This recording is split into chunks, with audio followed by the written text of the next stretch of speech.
Tā, pienācis ir tas brīdis arī nākamai paneļa diskusijai.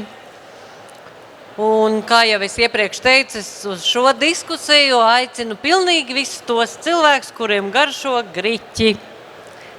Un starp citu, Latvijā griķi garšo pilnīgi visiem. Jūs zināt, kāpēc? Tāpēc, ka pirms kāda laika griķi bija populārākā prece veikalos. Acīm redzot, ne bez iemesla, vai ne? Tāpēc šajā paneļa diskusijā mēs runāsim par zaļo griķu pasauli, vai griķi ir veselīgi un kāpēc. Un tad es aicināšu uz skatuves dalībniekus uzņēmuma Healthy Snacks īpašniece Jūlija Daņīļina. Lūdzu. Zīmola Grikši attīstības vadītāja Anda Penka. Nav? Ir cita?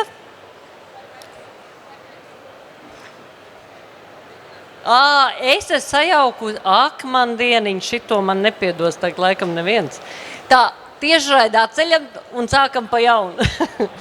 Tātad vēlreiz aicinu uz skatuves pārtiks tehnoloģiju uzņēmuma Fermentful dibinātāju pārtiks produktu tehnoloģiju Andu Penku.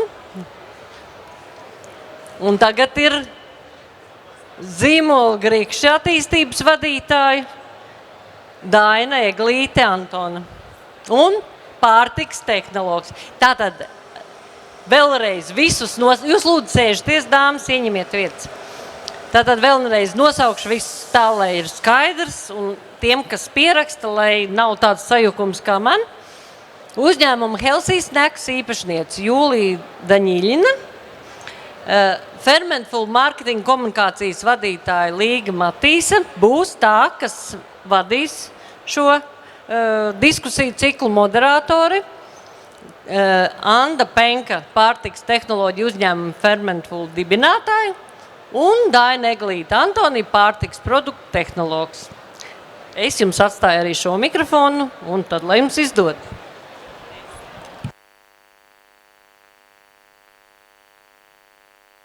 Tā, es ceru, ka visi mūs labi dzirdēs. Sveiciens visiem. Neliels sajukums ar to, kādas lomas katram no mums ir, bet par tām es jūs informēšu arī mazliet vēlāk. Prieks redzēt visus tos, kas ir ieradušies uz šo paneļa diskusiju par vienu no pasaules augstvērtīgākajiem pārtikas produktiem – zaļajiem griķiem. Mēs zinām, ka veselīgs uzturs un ilgtspējīga pārtika kļūst arvien nozīmīgāka mūsu ikdienas dzīvē.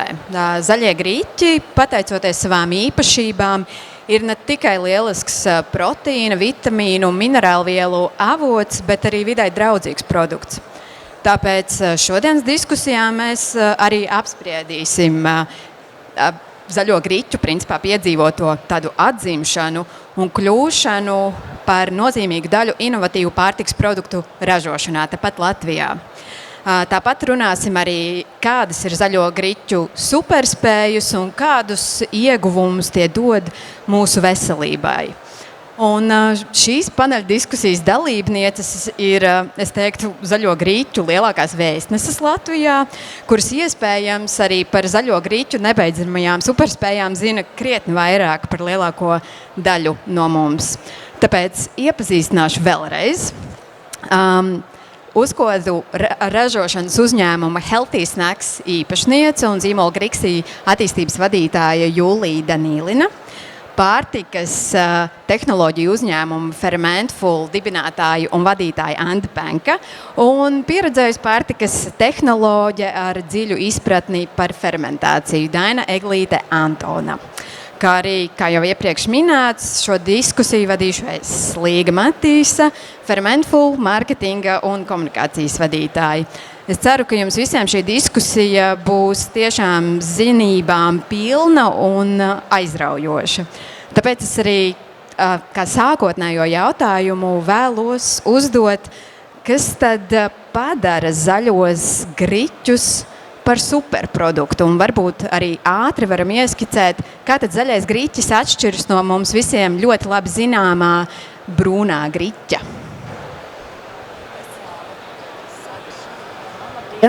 Labdien! Man prieks šeit būt un runāt par griķiem. Par to es runāju katru dienu, jo mēs griķus arī audzējam. Mums ir bioloģiskā saimniecība.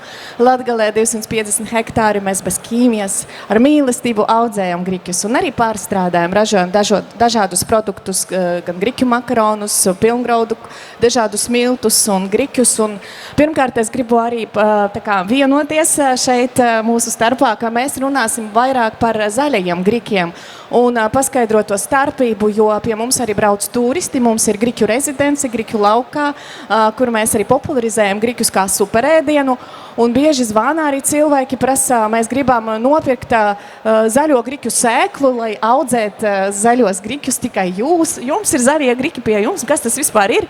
Jums ir vienīgajiem zaļie griķi, mēs arī gribam, tad mēs skaidrojam, ka nekādas tādas lielas starpības nav, šķirne ir tā pati, tie paši griķi, tikai lobīšanas process ir cits. Tad mums ierastie griķi ir veikalos biežāk sastopamie brūnie griķi. Tad lobīšanas process ir ar karstu tvaiku apstrādā, bet mūsu lobīšanas process ir mehāniski, mēs to darām saudzīgi. Tad rezultātā mums ir zaļie griķi, kas ir veselīgāki, nebija pakļauti karstai temperatūrai, pareizi. Tur ir lielāka uzturvērtība un labākas īpašības. Mēs varam izmantot šo produktu gan miltu veidā, no zaļo griķu miltiem mēs varam cept plānas pankūkas, maizi, no bruno griķu miltiem tikai smilšu cepumus, un arī diedzēt, piemēram, kā mēs to daram, var tikai zaļos griķus. Tur ir tā starpība. Tad par uzturvērtību es domāju, ka mums latviešiem viss ir skaidrs, ka zaļie griķi ir super veselīgs produkts, un ne tikai zaļie, vispār griķi. Un vispār griķi nav grauds, es jums teikšu, bet tāpēc arī tur ir arī atbilde, kāpēc tik veselīgi tie griķi, kuri nav graudi, nav graudi, bet ir sūreņu dzimtas lakstaugs radniecisks rabarbaram un sēkliņas, un pēc savas uzturvērtības dzels avots. Ja salīdzinām kviešu miltus ar griķu miltiem, tad tur ir 3 reizes lielāks tas dzels sastāvs. Magnijā tur ļoti daudz, 2 reizes vairāk. Lizīna avots, viena no aminoskābēm, kas palīdz absorbēt proteīnus, bezglutēna, antidepresants, antioksidants, lēns ogļhidrāts, dietisks produkts. Domāju, daudz pateicu jau, jā. Domāju, jums būs ko pateikt. Es domāju, ka mums noteikti būs ko pateikt. Fermentful kontekstā savukārt zaļie griķi galvenokārt tiek atzīti par superproduktu tieši tāpēc, ka tie nesatur nevienu alergēnu, kas auga izcelsmes piena produktu tirgu ir ārkārtīgs retums. Līdz ar to mēs izmantojam zaļos griķus, pielietojam fermentācijas tehnoloģiju, kas ir zinātniski izstrādāta, un radām absolūti inovatīvu produktu auga izcelsmes piena produktu tirgu, kas ir kefīrs no zaļajiem griķiem. Paldies! Labdien! Jā, visiem klātesošajiem. Tad par to griķi un fermentēšanas pieredzi, tad kā jau Jūlija minēja, kad griķim ir nesalīdzināmi augstāks, piemēram, aminoskābju saturs nekā nefermentētam griķim, vai tā biopieejamība ir lielāka. Tas pats attiecas arī uz fermentētu griķi, ir lielāks šķiedrvielu daudzums, ir lielāks minerālu vielu daudzums, vitamīnu daudzums, un katrā ziņā fermentēts produkts, fermentēts griķis labāk absorbējās mūsu organismā un vairāk rūpējas par mūsu imūnsistēmu, imunitāti. Un tā galvenā atšķirība, kā minēja Jūlija, tad tas ir termiski neapstrādāts zaļais griķis. Tātad zaļais griķis ir spējīgs dīgt, spējīgs ražot vai radīt vai augt un radīt savus pēcnācējus, spējīgs uzziedēt. Savukārt šis veikalā nopērkams brūnais griķis arī ir veselīgs, arī tur ir daudz šķiedrvielas, opeltmielas, bet tas nav spējīgs radīt nākamo paudzi aiz sevis. Tas ir termiski apstrādāts, tā tad vairs nav dzīves produkts. Tā ir tā galvenā atšķirība. Tad parasti cilvēki prasa, kas ir tas būtiskākais, kas to atšķir no veikalu nopērkamais un tas, kas ir varbūt bio veikalos vai netik plaši pieejams. Tas būtiskākais. Un arī Vēl ietekmē tas, ka tas zaļais griķis ir ar īsāku derīguma termiņu nekā termiski apstrādātais. Tad, ja mēs saprotam dzīvākam produktam, ir loģiski, ka ir šis īsākais derīguma termiņš nekā termiski apstrādātam, kas vairs nespēja radīt šo pēctecību. Paldies! Jūs jau mazliet pieskārāties tām priekšrocībām, kas ir zaļajiem griķim, bet es laikam gribētu mazliet dziļāk ieiet un varbūt zaļo griķi pretnostatīt kādiem citiem superproduktiem. Man liekas, ka pirmais, kas man ienāca prātā, ko es griķim varētu pretnostatīt, ir kvinoja, kas arī ir sēkla, arī ārkārtīgi augstvērtīgs produkts, un varbūt mēs varētu šajā reizē arī mazliet ieskicēt, piemēram, kā zaļais griķis atšķiras no šīs populārās kvinojas, kas neaug Latvijā, kas ir superprodukts, kas nāk no ārzemēm, bet zaļais griķis ir tepat. Jā, zaļais griķis ir tepat, un amarants, kvinoja un griķis parasti vismaz zinātniskā literatūrā apzīmē, ka te ir pseido graudaugi. Attiecīgi pats pirmais, kāpēc par to daudz runā un kāpēc šobrīd arī zinātnē pēta, jo tie nav alergēni, respektīvi nesatur alergēnus, tātad droši cilvēkiem, kam ir glutēna nepanesamība.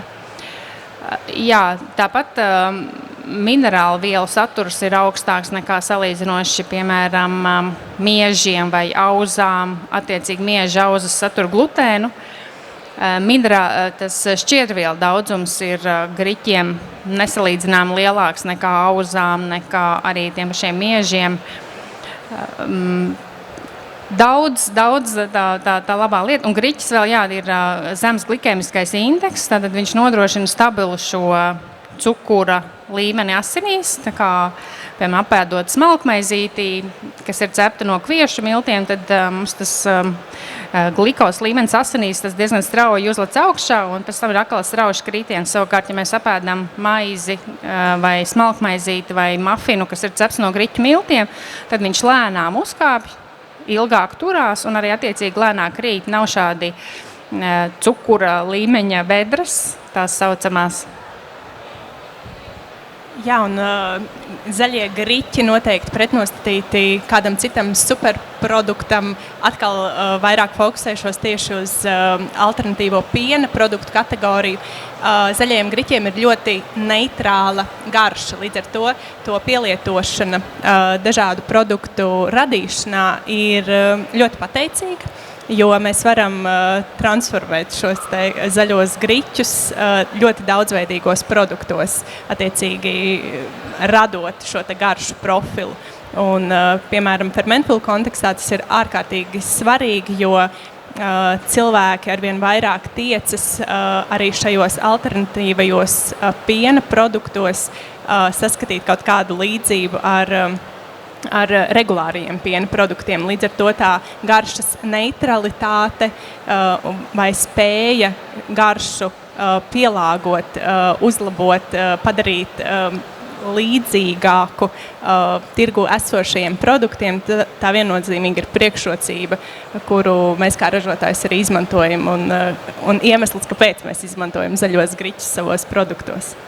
Es vēl gribēju pieminēt to, ka arī mums vispār ļoti daudzi zemnieki audzē griķus un izmanto kā tādu regenerative plant, tas skaitās. Viņš tā kā atveseļo augsni, līdzīgi kā āboliņš, un ja ir bioloģiskā saimniecība, tad tur ir ļoti svarīga tā augu seka, augu maiņa. Ik pēc 5 gadiem tur jāparādās tādiem super kultūrām, tādām, kuras tiešām uzlabos augsni, jo savādāk mēs nevarētu tur izaudzēt nekādu ražu. Mēs neizmantojam ķīmiju, un griķi aug ļoti labi bez pesticīdiem. Tas vispār nākotnes tāds produkts, kuru var audzēt bez ķīmijas vispār un atveseļo mūsu augsni, dot mums tos resursus ilgspējīgu nodrošināt. Jā, tāds punkts uz zīju, jo mēs vairāk audzēsim zaļos griķus, jo mēs dzīvosim tādā vidē, kas ir auglīga un ilgtspējīga un veselīga. Ne tikai zaļie griķi būtībā, ne tikai veselīgi ēdot. Ne tikai veselīgi bet, ēdot, jā, videi bet draudzīgs. Arī sējot un atveseļojot vidi mums apkārt. Gan Jūlija, gan Anda ir izvēlējušās zaļo griķi kā pamat izēvielu, lai radītu jaunus inovatīvus produktus. Anda ir izvēlējusies griķi fermentēt, un Jūla ir izvēlējusies diedzēt. Un varbūt jūs varat abas divas pastāstīt, kāpēc jūs izvēlējāties tieši šādus virzienus, un tad attiecīgi Daina varētu varbūt iekomentēt, kas ir tās pozitīvās īpašības mazliet dziļāk, kas ir no viena un no otra procesa, jo skaidrs, ka abi procesi ir vēlami un labi pašam zaļam griķim un pastiprina vēl vairāk tās superspējas, bet te mēs varētu varbūt mazliet konkrētāk tad par katru no gadījumiem un tad jā. Nu, ja mums ir tāds jau ļoti superveselīgs resurs, tad mēs vēl varam padarīt vēl veselīgāku, tad tāpēc mēs to darām. Jā, jo mums ir tā bāze, un diedzējot griķus mēs dodam jaunu dzīvību, tur ir koncentrētā veida vitamīni, minerālvielas, un tad mēs arī ne tikai svaigā veidā paši lietojam, saviem turistiem piedāvājam ēdienus no diedzētiem griķiem, kurus mēs ikdienā, katrs no mums var diedzēt ļoti vienkārši, pievienot salātiem, ēst vienkārši tāpat un uzglabāt leduskapī līdz 5 dienām. Mēs tos arī kaltējam zemā temperatūrā, saudzīgi konservējam un varam izmantot kā izēvielu mūsu jau produkcijai, ko mēs ražojam. Veselīgas uzkodas no diedzētiem, kaltētiem griķiem ir diedzētu griķu batoniņi, bez pievienota cukura sastāvā ir tikai 3 pamatprodukti, dateles, diedzēti, kaltēti griķi un žavēti augļi, vai ananāsi, vai avanes, vai mango. Un šos produktus mēs veiksmīgi eksportējam un redzam, ka ir pieprasījums, jo cilvēki saprot vērtību. Un tad arī mums ir arī citi produkti diedzētiem griķiem.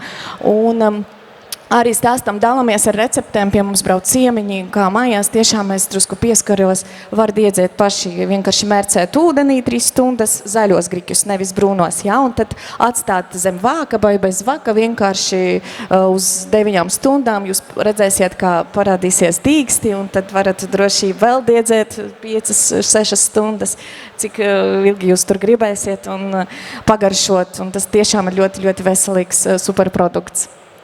Bet, Jūlija, varbūt tu vari pastāstīt, kāpēc tu tieši uz diedzēšanu koncentrējies, tad, kad tu sāki varbūt apsvērt ideju par savu uzņēmumu dibināšanu un vispār, kāpēc tieši diedzēšana? Un tāpēc, kā, lai izvairīties arī no fitīnskābes, jo tas pareizi tur ir tā fitīnskābe veido barjeru un jo mēs ražojam produkciju bez termiskās apstrādes, jā, bet, lai izvairīties no fitīnskābes, mēs tos griķus diedzējam, mērcējam, jo arī tagad modē ir mērcēt riekstus, piemēram, jā, pirms lietot uzturā, lai nomazgāt to fitīnskābi, lai absorbēt visus minerālvielas un vitamīnus labāk mūsu ķermenis varētu. Tad diedzējot griķus, mēs arī nomazgājam to fitīnskābi, un tāpēc mēs padarām to griķi labāk sagremotību labāku, jā, un labāk tad tur ir veselīgāk un vairāk uzturvērtība lielāka. Jā, tieši tā. Tas ir viens no iemesliem, kāpēc droši vien diedzēt vai ne, bet savukārt Fermentful ir izvēlējies fermentēt zaļos griķus, un būtībā iemesli ir diezgan līdzīgi, lai mūsu organisms spētu labāk absorbēt griķos esošo bagātīgo uzturvielu daudzumu, vitamīnus, minerālvielas, lai šī te biopieejamība mūsu produktam, zaļo griķu kefīram būtu daudz augstāka. Un tas parasti ir ļoti, ļoti svarīgi tieši domāt par pārtiku kā medicīnas līdzekli, un mūsu gadījumā Fermentful ļoti tiecas uz to, lai pārtika, kuru mēs patērējam, iedod maksimāli pozitīvu ietekmi mūsu veselībai. Un fermentācija mums palīdz šīs labās veselību veicinošās īpašības jau, kas tā atrodas griķos, paspilgtināt un iedot patērētājiem vēl lielāku vērtību caur mūsu dzērienu. Jā, vēl piebilstot par fitīnskābi, tad fitīnskāba atrodas graudu apvalkā. Kāpēc nevajadzētu uzņemt vai izvairīties no fitīnskābes pārmērīga daudzuma, jo viņa tieši kavē minerālvielu uzsūkšanos. Var ēst tos griķus bez šīs mērcēšanas, vienkārši minerālvielas jūs uzņemsiet, bet nenotiks uzsūkšanās zarnu traktā. Tad tas iegums būs mazāks. Savukārt Andas radītais produkts, fermentfood, tad griķu kefīrs, tas ir tā kā simbiotisks produkts. Ko nozīmē? Tas nozīmē, ka tur ir gan probiotiķis, gan prebiotiķis. Tad probiotiskās baktērijas, kas rūpējas par mūsu imūnsistēmu, un tur ir prebiotiķi, tātad šī fermentētā griķu šķiedra, tādā pavisam vienkāršā veidā, es ceru, ka man piedos zinātnieki, ka tas prebiotiķis kalpo kā tāda laiviņa probiotiķiem, respektīvi uz šīs šķiedras labāk, vai šī šķiedra ir kā laiva vai kā pārnesējs šai probiotiskai baktērijai. Tātad šī probiotika pielīp prebiotikai un ir vieglāk aiznesama uz zarnu traktu. Tātad nonākot resnajā zarnā, uzsūkšanās notiek daudz efektīgāk nekā, ja mums nebūtu šis fermentācijas process, ja nebūtu šis probiotiķis, jo tātad tieši fermentēšanas laikā griķim palielinās šķiedrvielu daudzums un attiecīgi šķiedrvielu uzsūkšanās pēc tam organismā, kad tas nonāk mūsu organismā. Tā. Un varbūt par diedzēšanu tu vari konkrētāk pastāstīt, varbūt kāds tad notiek process katrā no mums, kad mēs uzņemam zaļo griķi diedzētā formā. Tad diedzētam griķim pārsvarā samazinās cietas daudzums, tā kā notiek tas cietas pārveidošanās process, kas ir nepieciešams tieši, lai izdīgtu šis asniņš. Tad samazinās šie cietas daudzums un attiecīgi arī palīdz labāk griķim uzsūkties organismā. Arī diedzēts griķis ir ar lielāku biopieejamību, tātad antioksidanti ir vairāk, ir minerālvielas, teicu, vitamīni, protams, ja, tad vairāk šis diedzēšanas process palīdz jau daļēji mums atvieglot to, ko dara kuņģis, kas notiek kuņģa skābē, ko pepsīns dara mūsu organismā, tad šis fermentēšanas process mazliet atvieglo šo kuņģa darbību vai šo uzsākšanas procesu. Tas jau tā kā ir viens solis priekšā. Tas nozīmē, ka jūs apēdat diedzētu griķu batoniņu, jums viņš vieglāk sagramosies, respektīvi enerģiju organisms nepatērēs tik daudz, lai pārstrādātu šo batoniņu.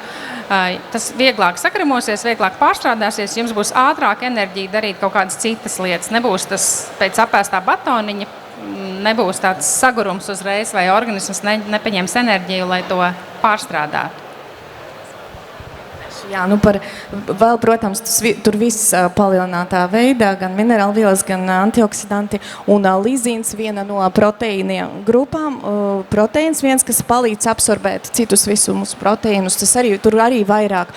Un viena no arī pircēju grupām ir vegāni vai vegetārieši, un viņiem patīk griķi, jo viņi tieši tādi, kuri interesējas par to, kur meklēt olbaltumvielas, un viņi to dara meklē graudaugos, un tad viņi izvēlās griķus, jo tur ir tiešām vairāk lizīna, kas palīdz absorbēt citus proteīnus no visiem produktiem, kas bija apēsti dienas laikā, ne tikai tajos griķos, bet vispār tad tu uzņemsi tos proteīnus pateicoties griķiem, tur vienai porcijai. Pareizi? Jā. Es tagad tam ticu. Jā, vēl mazliet piebilstot, ka ne pseido graudaugiem, ne auzām, ne miežiem, ne kviešiem nav tik liels dzelzs saturs, kā ir griķiem, kas arī, ja domājam par vegāniem, tad vegāniem tas ir ļoti svarīgi. Un ar šo fermentēšanas pieredzi mēs savukārt arī palīdzam šo dzelzs uzsūkšanos organismā labāk nodrošināt. Mēs arī testējam savu batoniņu, cik daudz tur ir dzels sastāvs kāds liels, un salīdzinājām ar hemotogēnu šokolādēm, kur ir nenormāli daudz pievienota cukura. Tur mūsu batoniņos ir vairāk lielāks dzels sastāvs, tāpēc mēs arī iesakām grūtniecēm, jo tur tiešām griķu, piemēram, arī tādi veidi, kur tikai 30% ir zaļie griķi, bet vienalga tas ir dzels avots, un vairāk nekā hemotogēnu šokolādē. Jā, jums ir batoniņš ar datelēm, dateles arī parasti iesaka kā dzels avota. Tā kombinācija ir izcila, tā kā priekš dzels avota meklētājiem, jā. Jau pieminējāt gan vegānus, gan cilvēkus, kuriem ir glutēna nepanesamība un tam līdzīgi.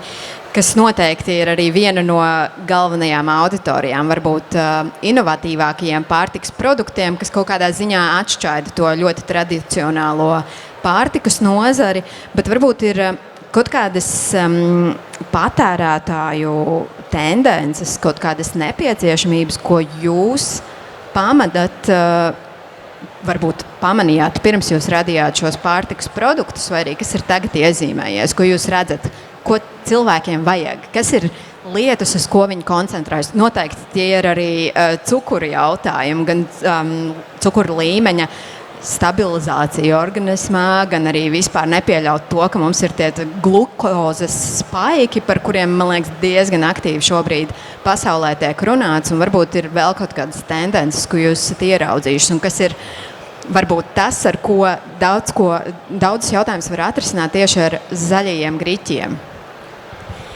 Es nezinu, vai visus jautājumus tiešām varēs, daudz jautājumus noteikti var atrisināt ar zaļajiem griķiem, vai visus nezinu, bet manuprāt, tāda ļoti globāla un ļoti skaista tendence ir tā, ka patērētāji arvien vairāk domā par to, ko viņi ēd, un viņi saskata, es jau pieminēju šo terminu food as medicine, kas ir pārtika kā medicīnas līdzeklis, un pieaug tā patērētāja grupa, kura rūpīgi skatās līdzi tam, ko viņi ēd, kādas uzturvielas viņi uzņem ar pārtikas produktiem, kāda ir pārtikas produktu izcelsme, kāda ir pārstrādes tehnoloģija, un viņi šo pārtiku kaut kādā mērā salīdzina ar medicīnas līdzekli, ar zālēm, jo ilgtermiņā pārtika, kuru mēs patērējam, būtiski ietekmē mūsu vispārējo veselību. Un Fermentful savukārt šo tendenci ļoti izmanto savā komunikācijā, un ne tikai tā ir komunikācija vietējā tirgu, bet arī tā mums palīdz attīstīt eksportu un virzīties ārpus Latvijas robežām ar savu produktu, jo probiotiķi un arī prebiotiķi, kā Daina teica, ir mūsu produktā, un zarnu mikrobioma ir tāds ļoti, ļoti aktuāls temats šobrīd, kas, es varētu teikt, pārņem pārtikas industriju, un probiotiķi, prebiotiķi, postbiotiķi, tās ir komponentes, ko cilvēki meklē pārtikas produktos, jo tās visas ir spējīgas pozitīvi ietekmēt mūsu zarnu mikrobiomu, gremošanas sistēmu un veicināt mūsu labsajūtu. Tas, par ko, protams, ir varbūt, kam ir jāpievērš lielāka uzmanība, vai visi šie apgalvojumi, kas tiek izvietoti uz iepakojuma un arī zīmola komunikācijās, vai tās ir zinātniski pamatotas. Mūsu gadījumā tas ir ļoti svarīgi veikt šos testus un pārbaudīt katru apgalvojumu, ko mēs komunicējam tālāk, ko mēs nododam savam patērētājiem, lai būtu pilnīgi droši, ka jā, mūsu produktam ir pozitīva ietekme uz veselību. Tā kā tam ir jāpievērš uzmanība, bet globāli, manuprāt, šī tendence par pārtiku kā medicīnas līdzeklī kļūst arvien aktuālāka. Es pilnīgi piekrītu, un es jūtu arī, kā citās valstīs, un ne tikai starp veselīga uztura piekritējiem, tie superfoodi ir ļoti svarīgi. Viņi tos meklē jaunus, viņi pēta, katrs pircējs ir tāds kā pētnieks, jā, un mēs arī eksportējam produktus uz tādām valstīm kā Itālija, piemēram, Lielbritānija, kur nekad griķus neēda un vispār nezina, kas tas ir, īpaši vecāka paudze. Tad Latvijā visiem ir skaidrs, ka griķi ir tur, katram ir savs stereotips, vai badēdiens, vai tur superveselīgs grauds, bet mēs uzzinājām, ka visi nav grauds šodien, jā, bet ir tādas valstis, kur nezina, kas ir griķi vispār. Un tad ir savas grūtības, mums tur jāsavi mīnusi, tur jāskaidro, jāizglīto cilvēkus, bet starp jaunatne paudze, kas lieto tagad arvien vairāk arī tur griķus kā superfoodu, un ir citi ražotāji, kas izmanto griķus diedzē, griķus fermentē, nezinu, vai ir citi, bet arī es biju redzējusi, kā priekšpusē uz iepakojuma raksta superfoods, grain free, un visas tās īpašības parāda, un starp jauniešiem tie arvien, tā kā, jau viņi pazīst to produktu kā superfoodu. nevis kā badā ēdienu, ko mēs arī darām savā saimniecībā. Mēs skaidrojam cilvēkiem, ka griki ir īstenībā daudz vairāk nekā viņi varbūt varas savu biesputru, jā, tikai un zina tādā izpratnē. Mēs arī piedāvājam pop-up restorāni, mums notiek Griķu laukā, kad mēs pilnīgi visu ēdienkarti varam piedāvāt no grikiem. Griķu piens, lūdzu kefīrs, tēja, dzērieni, jā. Tad lūk visu cepts no zaļajiem grikiem, pankūkas, vafeles, sasuškas, maize, un tad pamatēdieni. Mums ir produkts arī zaļo griķu kotletes, tāds sausais maisījums ar garšaugiem, ko var mājās pagatavot. Mēs arī saviem turistiem piedāvājam griķu makaronus, tikai tas tāds ekskluzīvs mums piedāvājums. Arī izglītojam mēs sabiedrību, jauniešus, dalāmies ar receptēm un par bioloģisko saimniekošanu, ilgspējīgu domāšanu, veselīgu dzīvesveidu. Tas viss notiek pie mums. Aicinām ciemos, starp citu, izmantojot iespēju, nedaudz pareklamēju. Jā, es tādas par tām 3 galvenām tendencēm, ko es esmu tā novērojusi.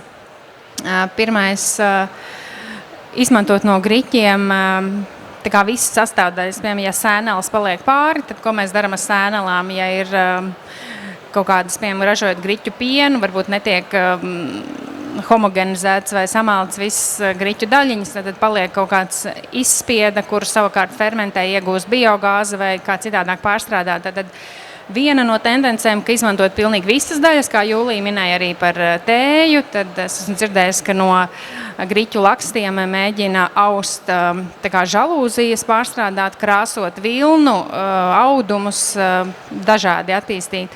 Otra tendence, kas ir tā izteikti, man liekas, pēdējos 5 gados, pat negribētos ilgāku periodu saukt, ka cilvēki vēlas apēst mazāk, bet iegūt vairāk. Respektīvi, kaut kāds koncentrēt ēdienu deva, tātad patērēt mazāk laiku, īsāku laiku, varbūt ēst, īsāk minūtes, tātad košļāt, neēst varbūt tik pilnu šķīvi, apēst pēc svara mazāk daudzumu, bet iegūt vairāk. Un trešā tendence,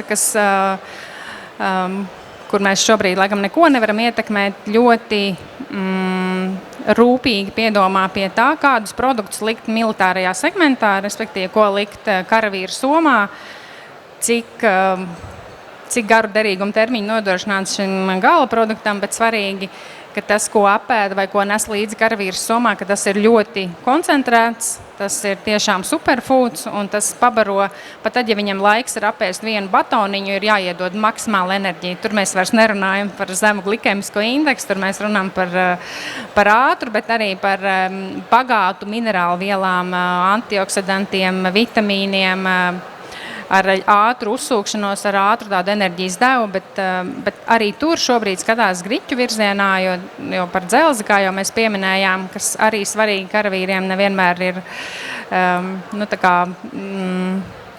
lielas rūpes pievērst tieši asinsritei un ko griķis var nodrošināt un asinsvadu sistēmai un sirds tā kā ritma stabilitātei un tā kā man liekas šie 3 virzieni, ko es tā jūtu, ir izteikti šobrīd aktuāli.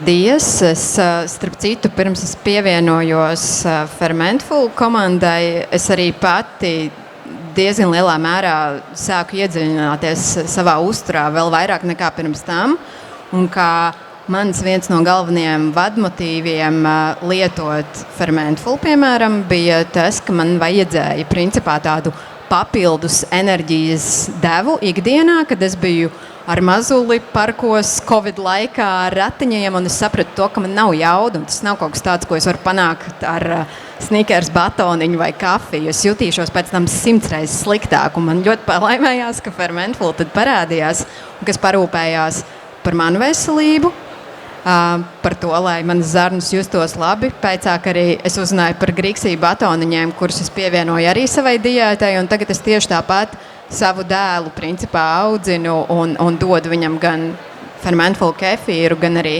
grīksiju batoniņus, kas man liekas vispār ir atkal nākamā paudze, kur vecāki ir salīdzinoši jauni, kas varbūt vairāk iedziļinās tajā, ko pārtika nozīmē katram no mums un kā mēs patiesībā varam kopumā uzlabot savu veselību. Un tad mēs redzam visus šos ieguvumus. Mēs redzam, kas ir tas pieprasījums pēc attiecīgiem produktiem.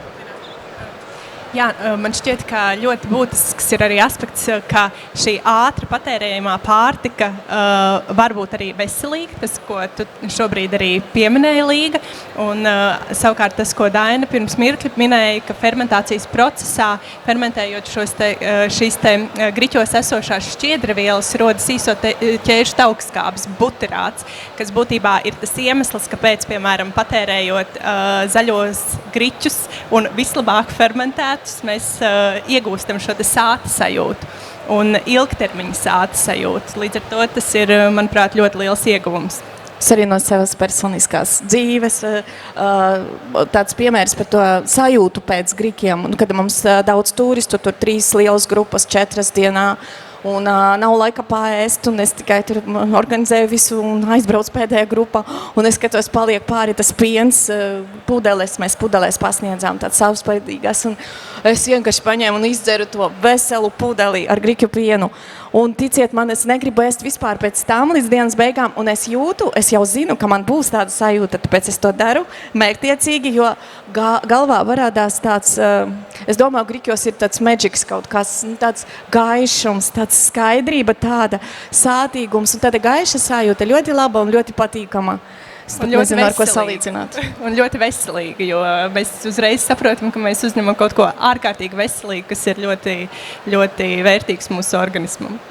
Nu, redz, mēs dzīvojam tādā ļoti steidzīgā laikā, kur mums visu laiku ir viss jāpaspēj no rīta līdz vakaram. Un man liekas, ka gan Grixī, gan Fermentful ir tāds lielisks kaut kas, paņemams ātri rokā, izdzerams vai apēdams, kas tev palīdz uzturēt tādu normālu enerģijas devu starp tām maltītēm, jo es pieļauju, ka arī Grixī auditorija ir lielā mērā steidzīgie pilsētnieki, kuriem rūp veselība, bet viņiem dažreiz vienkārši nav laika, viņi ir visu laiku kaut kur mašīnā, komandējumos un vēl kaut kur. Un šis ir superīgs veids, kā ielikt somiņā, kabatā produktu, ātri uzkost, līdz tu nonāc pie tā pusdienu galda. Bet es vēlētos jau lēnām virzīties uz noslēgumu, jo laiks ir nepielūdzams kā vienmēr. Es varbūt vēlētos no jums dzirdēt nākotnes redzējumu, kā jūs redzat varbūt zaļo griķu attīstību nākotnes ēdienā, inovatīvos produktos. Varbūt jūs redzat jau šobrīd kaut kādas tendences attiecībā uz to, ko vēl vajadzētu ieviest. Varbūt jums ir kādi plāni, varbūt ir kaut kādas lielākas organizācijas, kas ir arī norādījušas zaļo griķu vajadzību. Jā, mums viennozīmīgi redzu griķus visās valstīs, visās plauktos un ne tikai veselīgas pārtikas veikalos, jā, tur ekobio, bet arī ikdienā, jo tā alerģija uz glutēnu biežāk un biežāk, pirmkārt, otrkārt, vispār mēs dzīvojam tādā laikā, kad mums notiek transformācija ēdienu kultūrā, kā tāda, jā, cilvēki domā vairāk un superfoodi parādās jauni ar vienu, bet griķi būs, un tas vispār mums ir ļoti liela interese no iepircējiem. Viņi redz, ka mēs kaut ko ražojam no griķiem, sāļas uzkodas prasa, brauc pie mums private labelā, zem viņu zīmola prasa ražot, mums ir noslēgts nodoma protokols ar vienu lielu uzņēmumu, un mēs plānojam ražot, vairāk izmantot griķu miltus, zaļo griķu miltus, gan ražot cepumus un krekerus un visu pārēju. Mums šodien ir patīkama ziņa, ir apstiprināts projekts, vouchera programma būs ar liels atbalstu, mēs arī izstrādāsim tehnoloģiju un receptūru, un ražosim, būs jauna produktu līnija, būs no zaļo griķu miltiem.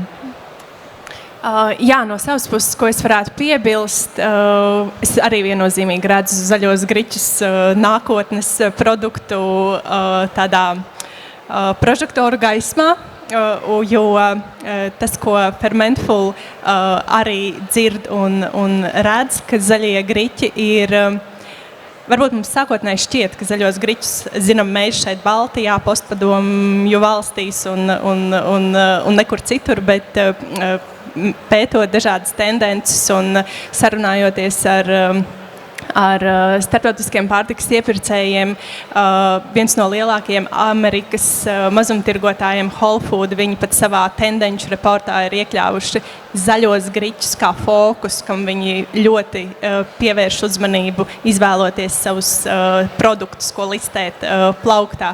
Tā kā es domāju, ka šis ir tāds ļoti spēcīgs indikators tam, ka zaļie griķi kļūst arvien populārāki un pieprasījums pēc zaļiem griķiem dažādos formātos, varbūt ne tikai tajā klasiskajā izpratnē, ko mēs pazīstam, milti, putrājumi, šie te graudi, bet arī pielietojot dažādas biotehnoloģijas, kā fermentāciju, un ne tikai tradicionālu fermentāciju, un Fermentful šajā kontekstā arī ļoti daudz ko dara, lai izvēlētos atbilstošus mikroorganismus, kas spējīgi fermentācijas procesā palīdzēt šos zaļo griķu graudus transformēt absolūti krēmīgā, viendabīgā masā. Jā, tā kā, manuprāt, šis ir tāds ļoti aizraujošs laiks, kurā būt pārtikas industrijā. Tieši tāpēc, ka ir tik daudz dažādu pārtikas pārstrādes tehnoloģiju un inovāciju, kuras mēs varam pielietot un radīt produktus, par kuriem mēs varbūt pat nezinām, ka tādus ir iespējams izstrādāt un radīt jaunas garšu pieredzes, paplašināt šo te garšu sajūtu, kuru mēs varam piedzīvot. Es mazliet ar tādu smaidu, bet varbūt arī nē. Man gribētos piedzīvot savas dzīves laikā, ka mēs vedam no Latvijas eksportā uz citām valstīm griķus kā graudus, no kuriem viņi taisa popkornu, lai mēs nevedam iekšā kukurūzu graudus, ja, lai mēs nebarojam Amerikas ekonomiku, bet varbūt kāds graudkopis, kas nav īstenībā graudkopis, ja, mums vajag kādu augu institūtu pārstāvi, kas varbūt uzradītu griķu sēklu, kas būtu lielāka un kas attiecīgi būtu piemērot tieši griķu popkornu ražošanai. Man patiesi to gribētos, jo visādi citādi griķis nostājās, ja ne blakus kukurūzai, tad mazliet augstāk pēc savas uzturvērtības. Tas mazliet caur smaidu, bet no tādas zinātnes puses šobrīd ļoti daudz runā par fermentēšanu, par tām labām lietām, par iegūmiem, mazliet mazāk. Par to mēs zinām, ka fermentācijas procesā rodas daudzas labas lietas, bet mazāk ir pētīts tieši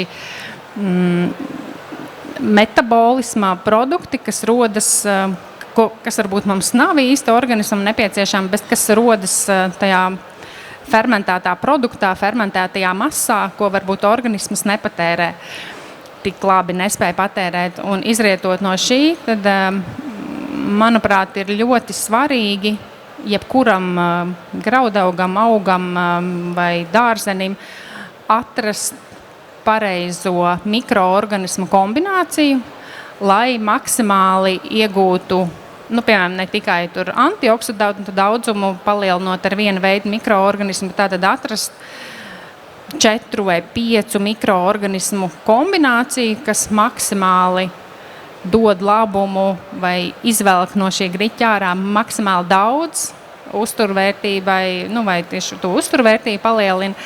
Tā kā, lai mazāk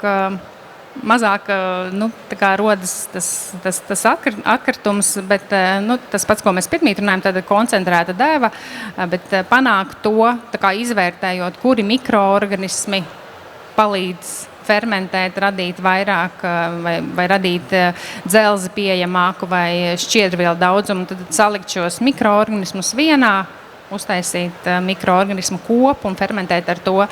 Tad analizēt vairāk to, kas mums ir pieejams, tas pats griķu maizes ieraugs, kuri tieši mikroorganismi, kas mums tur palīdz, kuri varbūt esošais ir labs, bet varbūt mēs pievienojot vēl kādu citu mikroorganismu, kontrolētā vidē varam radīt vēl labāku. Tā kā man tā vēlme ir labi saprast un novērtēt, es priecājos, bet vienmēr var labāk. Paldies, un izklausās arī, ka Daina padalījās ar kādu biznesa ideju. Ja gadījumā kādam rodas iedvesma uzsākt griķu popkorna biznesu. Izskatās, ka mums laiks ir iztecējis. Un paldies jums liels, ka klausījāties. Uzturaties vēl neiet projām. Es atceros, ka bija tas lielais griķu pirkšanas bums. Un es ieliku Facebookā ziņu, ka es tagad audzēšu griķus. Un tur bija vismaz kādi 3 zemnieki, kas teica, protams, atcerējies. Izrādās, griķu audzēšana nav nemaz tik vienkārša. Un šis kultūra augs ir diezgan jākopj un pareizi, acīm redzot, jākultivē, ka tā nav tāda vienkārša kultūra, ko šeit izaudzēt. Tāpēc liels paldies, ka jūs to darāt un ka jūs pavairojat mūsu veikalu plauktus ar šo produktu, un mēs gaidām arī jaunus, inovatīvus produktus. Bet šodien jums ir jautājums no Eņģeļa sirds jauniešiem. Tūlītās meklēšu rokā, kur ir kāds jautātājs, lūdzu. Labdien, mani sauc Gaida. Kādi ir iespējamie negatīvie efekti vai ierobežojumi lietojot zaļos griķus uzturā? Jautājums, interesanti, negatīvie aspekti. Es godīgi atbildēšu, jo mēs runājam, ka nav alergēns, griķi nav alergēns, bet ir ļoti reti gadījumi, kad cilvēkam ir alerģija. Bet tas ir ļoti, ļoti rets. Viņš nav alergēnu sarakstā, bet ir tādi daži cilvēki, nezinu, cik liels procents. Bet tā kopumā, es domāju, nav nekādu ierobežojumu, tikai labums. Es arī gribētu pievienoties, ka, manuprāt, nav nekādu negatīvu ietekmi, jo, protams, mums vajadzētu droši vien sekot līdz, cik daudz mēs to uzņemam, jo, kā ir šis sakāmvārds, tas, kas par daudz, tas par skādi, vai ne?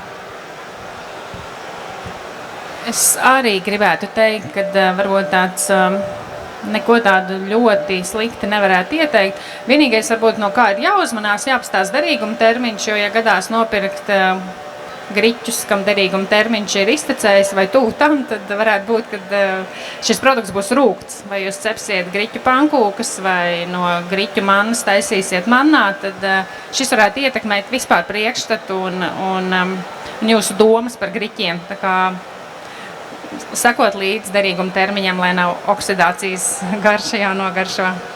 Paldies! Liels paldies diskusiju dalībniekiem. Es jūs aicinu, ja jūs neesat nobaudījuši pusdienas, tad tur pašā galā ir kafejnīca, kurā var nobaudīt arī ļoti gardus griķus. Un Latvijas Tehnoloģiskais centrs saka paldies jums par dalību un uz tikšanos tad kādā nākamā pasākumā. Paldies liels! Paldies par interesanto stāstījumu.